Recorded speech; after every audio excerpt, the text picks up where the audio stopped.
So,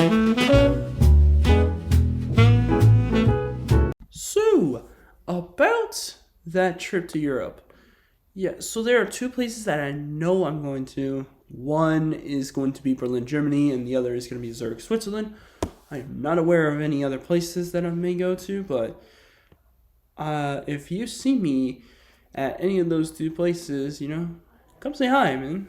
Like, show some support. Like, I'm a nice person to talk to. So actually, I will be there from tomorrow on Christmas Day to New Year's Day. So, like, when we arrive at our first destination, it'll probably be sometime like either before noon or afternoon. That's the arrival because it'll be like 6 p.m. Eastern. That's when departure is. But itinerary plans, man. It's just, whew, that is not my forte. So I won't be able to get a video out on Monday or Tuesday. I'll try to do, like, next week, I'll do Wednesday. I will try to get NFL scores out of the way because that will be when, like, the New Year's Bowl games, like, the ones that are in the playoff, really do get started. So I'm thinking maybe Wednesday I do NFL scores, like, reactions to Week 17. Thursday I do college football playoff matchup reactions in the quarterfinals, plus the predictions for Week 18, because I would try to have to do it early because that would be when Thursday Night Football will be on. Unless maybe Sunday Night Football will be only, but I'm not so sure. And then Friday, I do not think there's anything going on there. So it's just Wednesday and Thursday for Week 18. Those 2 days are going to be the 49th and 50th episodes of Grizzly Talks Football for this season. I can't believe we're about to get to 50 episodes. Look how far we've come. Anyways, welcome back to Grizzly Talks Football. We're on the 48th episode today. We have our Monday Night Football reaction from last night and also the predictions for Week 17, since I won't be able to do the normal schedule of doing it on Wednesday. But anyways, if you are new to this series, I will leave a link in the description with the entire playlist so you guys watch every single episode so you're all caught up, and you also have it for future episodes whenever I post them, just like this episode, and then 49 and 50. And onward. Before I get to the Monday Night Football game, I went 12-4 in Week 16. Back-to-back weeks of pretty solid numbers, so my new record is actually 160-80. Pretty good, but we can always do better. But anyways, hit that red subscribe button, hit the notification bell so you don't miss a single video. Anyways, without further ado, let's get to the Monday Night Football matchup for Week 16. And here it is. We had the very first shutout of this NFL season, and it had to come on Week 16's Monday Night Football game. Green Bay Packers in Lambeau able to beat the Saints 34-0. An amazing way to clinch a playoff berth for the Packers and an absolute disaster for New Orleans. If you told me near the beginning of the season that New Orleans would have be the first team to get shut out in an NFL game this season, I would not have believed you after the points they put up. In the first two games, of course, ever since that 2-0 start, it just went all downhill. I mean, no one showed up for this game. Not the offense. Oh man, receiving core, most receiving yards was 33? Yeah, literally nobody showed up. Not the offense. The defense also did not show up, at all. It was just non-existent. No turnovers forced, no sacks. It was just empty. The only people that showed up were on the kick returners, Dante Pettis and Jamal Williams, and also their punter, who got 4 punts off and got 3 of them inside the 20. Those 3 players really were the only ones that showed up for New Orleans. At least Green Bay had the decency to show up. I mean, Jordan Love didn't really have to lift a finger. He threw almost under 200 yards. He had a touchdown pass because most of the work was done on the ground. 3 rushing touchdowns amongst 3 players. Jaden Reed led receiving with 3 catches for 76 yards, and the only touchdown of the game through the air went to Dontavian Wicks. Defense had themselves 3 sacks, an interception by Zane Anderson. I don't think I've said that name this season. And there was also a forced fumble that turned into a turnover as well. Can't forget Brandon McMahon is scoring double-digit points, including 2 field goals. That NFC North Division, man, that is an absolute heavyweight fight. It's a 3-horse race at this point. Well, not really, because the Packers can't really catch up to Detroit or Minnesota. Well, Green Bay could catch up to Minnesota if they win over the Vikings and then have them lose to Week 18. Vikings lose to their last opponent, which I believe is the Lions, and the Packers beat their final opponent, if the Packers beat the Vikings. This really sets a problem for the NFC South because at this point, the division winner of the NFC South is going to have to face an NFC North team, which is not good news for us. And here we go with the Week 17 NFL predictions kicking things off. We got the Christmas Day games at the doubleheader. First up, we got the Chiefs and Steelers at 1 p.m. on Netflix. Steelers are a good team, but you have to play perfect to beat Kansas City. There's no way that's happening. Kansas City is going to win this game 28-24. This game will be close, but Steelers will just come up short. I mean, come on. The Chiefs are 14-1. If they win this game, they get the number 1 seed because there would be no other way that Buffalo could catch up. Pittsburgh will still be a wild card team, more likely either a 3 seed or a 5 seed, but they're looking pretty solid as far as their playoff seeding will go. So this game doesn't matter too much, but as much as the Steelers shouldn't exactly lose this game or win this game, they shouldn't lose either because, they're trying to win the AFC North Division otherwise. In the other Christmas Day game, we have the Ravens playing at the Texans. It's a rematch of last year's AFC Divisional round between the Ravens and Texans, except it's in Houston, but the Ravens are still going to win. Houston is a good team, but the Ravens are one of the elite. I think the Ravens are going to win this one by a score of, let's say, 24-21. This could be defensive. Both defenses. I mean, the rushing defense of Baltimore is pretty solid, but the passing defense, yikes. But luckily for Baltimore, Houston has not only Stephon Diggs out, but Tank Dell now is out for the season. So it's looking good for the Ravens as far as the injuries go for Houston. And guess who the Ravens got rid of that Houston just recently signed? Deontay Johnson. I don't know if he's going to perform or not. Only one way to find out on Christmas Day. Next up is the Thursday night matchup between the Seahawks and the Bears in Soldier Field. Sorry, Bears fans, you need a lot to go right for your franchise to be a good team next season. Seattle's going to win this game 28-17. This game could be dominated by Seattle with some garbage time touchdowns by the Bears, or Bears could get into an early lead but then squander it because their defense is completely gassed because the offense ran out of fumes. Geno did screw up the game against Minnesota. I see him having a bounce back game on the road against Chicago. And now we got the triple header of Saturday football. First up, we got the Chargers playing at the Patriots. I know the Patriots almost beat Buffalo, but come on. That was a trap game, especially in the divisional game. I see Chargers winning this one 28-10. Yeah, Patriots won't score very much against that defense. The offense is the big concern right now, but they did have a good game against Denver, so who knows?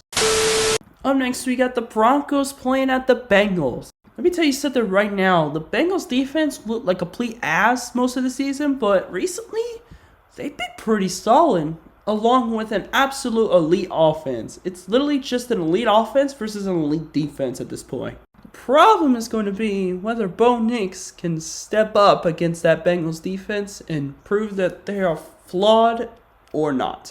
I think the Bengals are going to win 34-31. You really had to match the Bengals scoring output to be able to be in this game if you're Denver. You got to have a perfect game. Unfortunately, I do not see it. Prove me wrong though, Denver. Prove that you belong in the postseason. Like I said, both of these teams are still alive. It's just one loss for the Bengals or for any of the 8 lost teams, and they're done in the AFC. In the final Saturday game, we got the Cardinals playing at the Rams.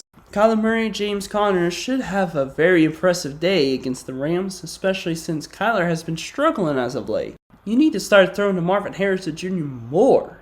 He's not getting very many targets. And you also have a tight end by the name of Trey McBride. Use him as well.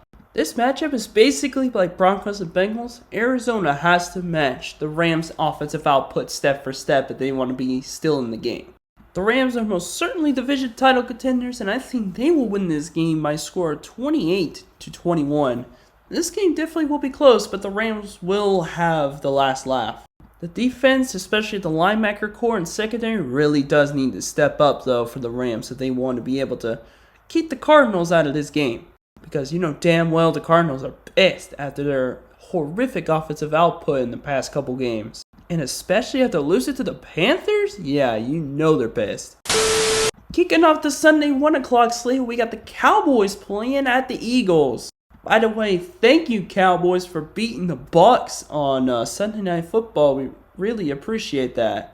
As Falcons fans, we really appreciate you knocking them back down to second place. While the Falcons are still in the first place now, well, they're right back to it. And Bucs have a pretty gritty Panthers team, while the Falcons have a Commanders team that is looking to get that playoff berth. I think this divisional matchup will be closer than the last one, but the Eagles will still win. I say 35-21 will be the final score in this game. The Eagles are just one of the best teams in the NFL, hands down. I know they lost to the Commanders, but that was because Jalen Hurts got hurt early in the game. Jalen Hurts is back from his concussion. He's going to absolutely tear up that Cowboys defense. Up next, we got the Panthers playing at the Bucs. Speaking of that Panthers vs. Bucs matchup, we got a gritty Panthers team that is coming off a big upset win over the Cardinals against the Bucs team that just lost in an upset to the Cowboys. I would love for Carolina to win this game, but the Bucs are seriously going to be pissed after the performance they put up against Dallas. I say Tampa Bay wins 28-24. This game is going to be close again. This may even go to overtime again. But unfortunately, 3 words of a famous quote: history repeats itself. Next up, we got the Jets playing at the Bills. Side note, there was a social media that said Josh Allen didn't get an interception. Instead, he had an arm punt. I think that's bullshit. He clearly underthrew his receiver, and the defensive back literally was stupid enough to take that out and get at the 1-yard line, and the social media had the audacity to call it an arm punt. It's wild. Anyways, yeah, there's just no way that the Jets are beating the Bills. I say 42-17. This game won't be close at all. This might even be over at halftime. Prove me wrong, Jets. Prove me that you're going to jet and waste your high draft pick. Up next, we got a little barn burner. We got the Colts playing at the Giants in midlife. You know damn well the Giants are going to be taken for the number 1 pick. The Colts should win this easily. I say 31-3. Seriously, do you really think the Giants are going to be even trying to win this game? I mean, you kind of have to, but at the same time, you're going for the number 1 pick if you're a Giants fan. You better just lose right now. Anthony Richardson might have a bounce back game, especially in this one. Michael Penix got his career started against the Giants, and he had a pretty solid game. I expect Anthony Richardson to do the same against the New York Giants in this game. Up next is another barn burner. We got the Raiders playing at the Saints in New Orleans. Good news, Spencer Rattler. You're playing a team that has 0 life in their souls. Like, come on. Their black hole souls are literally empty. Saints win 21-18. I don't want to talk about this game anymore. Next. NFL, are you fucking serious right now? 3 straight barn burners. Are you for real? Anyways, the final Sunday 1 o'clock slate game, we got the Titans playing at the Jags. I bet the Titans last time. It did not work out in the slightest. I expect the Jaguars to win again. It's going to be bad. I'm going to say 14-13. It's going to be that bad of a score. Next game, please. No need to talk about this shit. Kicking off the Sunday 4 o'clock slate, we got the Dolphins playing at the Browns. Unless the Browns want to start Famous Jameis again, I see the Browns just having no chance in this game. This should be an easy win for the Dolphins. I mean, this is 70-20 range. I'm just kidding. Yeah, more like a 38-13 kind of vibe. You really think the Browns have a chance in this game? Yeah, you better go check the mirror because you're dead wrong. The Browns are obviously taking. The Dolphins are still alive for a playoff berth. They just have to hope that Chargers and Broncos don't both win in the same week. And in America's Game of the Week at 4:25 on Sunday, we got the Packers playing at the Vikings. Vikings won the last matchup, and I see them doing it again. These two teams are some of the best in the NFL, let alone the NFC North Division. All three of those NFC North teams, besides the Bears, have a playoff berth. They're really just fighting for seeding at this point. Tom Grizzly, I apologize. Jordan Love is a very spectacular quarterback. But I see the Vikings having the last laugh. Let's say 38-35 is the final. This will be a bloodbath. Like, both offenses are going to be scoring at will. Which defense will step up? Only one way to find out, but I got the Vikings for that one. And now for our Sunday night matchup, we got the Falcons playing at the Commanders in Landover. Michael Penix's first true test, especially against the Commanders defense that has a great pass rush, very solid secondary. It's going to be tough. And our defense has to defend Scary Terry and Jaden Daniels' running ability, along with Eckler, Brian Robinson, Jeremy McNichols. It's going to be tough for Atlanta to win on the road. I'm just hoping that Carolina beats Tampa Bay because I don't think there's any chance in hell we're going to beat the Commanders. Let's say they beat us 31-21. This game will be close for a bit, and then the Commanders will just pull away in the second half. Nothing against my team, but it's going to be really difficult to defend Jaden Daniels when he is having an absolute dominating performance as a rookie. Not really dominating, but like a very spectacular performance for a rookie. He is my offensive rookie of the year for sure. And finally, we get the Monday night matchup between the Lions and the 49ers in Santa Clara. An injury-riddled squad who's going to miss the playoffs this year against a potential number 1 seed. Who's going to come out on top? Dan Campbell, if you make me eat my words, I will never doubt you again. An injury bowl preview before the playoffs for Detroit. I think 49ers are going to pull off a big upset, 27-24. Hey man, any given day, anything can happen. Monday Night Miracles is what I'm hoping for in this matchup. 49ers were supposed to be one of the best teams in the NFC, and then all those injuries happened. Let's just hope that Brock Purdy can break out of his real slump and really dice things up. But he's got to be perfect in this game, otherwise it's not going to happen. As for Detroit, they got a ton of injuries themselves, including to David Montgomery, Aiden Hutchinson, that happened earlier in the season. This team was looking like a real Super Bowl contender until all those big injuries started piling up. Now Detroit might not even get out of the divisional round. Let's just hope Lions have enough gas in their tank to be able to make a Super Bowl run. But this is going to be a major slip up for Detroit. That's going to do it for this episode of Grizzly Talks Football. If you enjoyed this episode, make sure you smash that like button. Once again, hit that red subscribe button. Hit the notification bell so you don't miss a single video. This is the Grizz, and that's all from me. And until next time, I will see you later. Peace.